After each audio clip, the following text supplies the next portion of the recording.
तो चलिए अब समझते हैं कि वो ट्रिक कैसे काम करती है, वो ट्रिक किस तरह से आपको अप्लाई करनी होती है। तो सबसे पहली बात ये समझो कि ये ट्राइंगल जो यहाँ पर है, ठीक है, अगर इसको हम यहाँ से उठा करके यहाँ रख दें तो क्या इसके एरिया पर कोई फर्क पड़ने वाला है?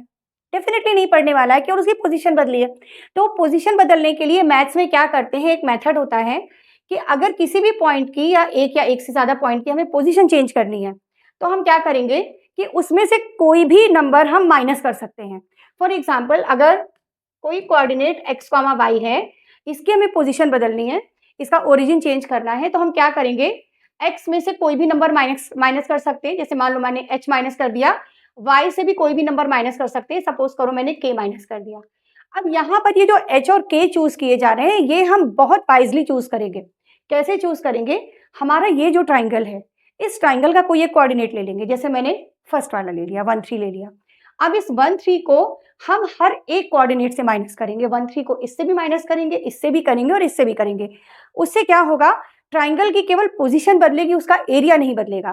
तो चलो माइनस कर लेते हैं। 1 3 को 1 3 से माइनस करेंगे, 0 0 आएगा। 6 2 से 1 3 को माइनस करो तो आ जाएगा 5। 6 माइनस 1 5 और 2 माइनस 3 आ गया -1।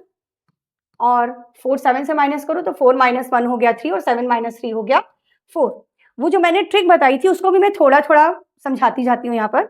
तो उस ट्रिक में मैंने क्या बताया था, उस ट्रिक में मैंने बच्चों को ही बताया था कि इनको आप माइनस करके लिख लीजिए। तो इस तरह से लिखने को बोला था, 6 माइनस 1 हो गया 5 और 2 माइनस 3 हो गया -1, ठीक है। और इसी तरह से इससे भी माइनस करने को बोला था, तो 4 माइनस 1 हो गया 3 और 7 माइनस 3 हो गया 4। समझ लो कि ये मूवी चल रही है और ये फ्लैशबैक चल रहा है ना। तो दोनों को ध्यान देते जाना, तभी दोनों चीजों का कनेक्शन समझ में आएगा। चलो अब ये 0 0, अब हमारे पास ये कोऑर्डिनेट्स हैं ट्राइंगल के और एरिया निकालना है। वही फॉर्मूला लगा देते हैं जो आप लगाते हो। मैं एक बार फिर से लिख देती हूँ, x1 y2 minus y3 plus x2 y3 minus y1 plus x3 y1 minus y2। अब पॉइंट्स हमारे ये हो गए, ये वाला हो गया x1 y1, ये हो गया x2 y2 और ये हो गया x3 y3। अच्छा एक बात देखो, x1 की जगह 0 अगर रखेंगे तो ये पूरी कहानी 0 हो जाएगी, इसका काम खत्म। ठीक, आगे बढ़ो। अगर x2, अब यहाँ इनकी वैल्यूज तो रख लो, x2 की जगह क्या रखेंगे, 5 रखेंगे और y3 माइनस y1, ये y3 है और ये y1 है। 4 माइनस 0, तो 4 माइनस 0 मैंने केवल 4 लिख दिया, ठीक है, क्योंकि 0 का तो कोई मतलब नहीं यहाँ पर। फिर x3 मतलब 3 और y1 माइनस y2, y1 कितना है 0, 0 को नहीं लिख रही मैं, और माइनस y2 मतलब माइनस ऑफ -1, मतलब ये हो जाएगा +1, ऐसा कुछ हो जाएगा। अब इधर आ जाओ फ्लैशबैक पर, ठीक है। इतना लिखने के बाद ट्रिक में मैंने ये बताया था कि आप इनका मल्टीप्लाई करो, 20 लिखो, माइनस का साइन लगाकर इनका मल्टीप्लाई करो तो आप -3 लिखोगे। ऐसे तो यहाँ पर आ रहा है, देखो 5 4 20 और +3 वैसे ही आ रहा है, और ये 1/2 है। तो ट्रिक भी हमारी ऐसी काम करती है, अपॉन में हमें 2 लगाना होता है। तो ये 23/2 आ गया, मतलब वही आंसर 11.5 जो आपका आया था, और यहाँ पर भी वही आंसर आ रहा है 23/2 मीन्स 11.5। तो एरिया पर देखो कोई भी फर्क नहीं पड़ा, ठीक है।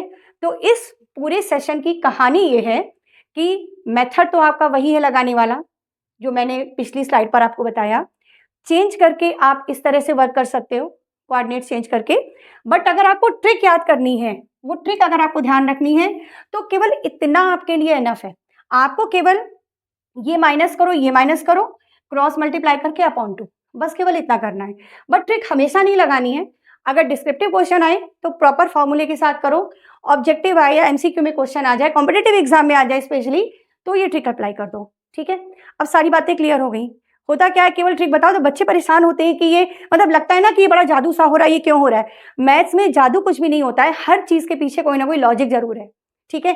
तो ऐसे और अच्छी अच्छी चीजें और अच्छे अच्छे लॉजिक्स आपको जानने हैं तो वीडियो को लाइक, सब्सक्राइब और शेयर जरूर करिए। और कुछ और आपको जानना चाहते हो, कोई और टॉपिक समझना चाहते हो तो कमेंट बॉक्स में जरूर लिखना।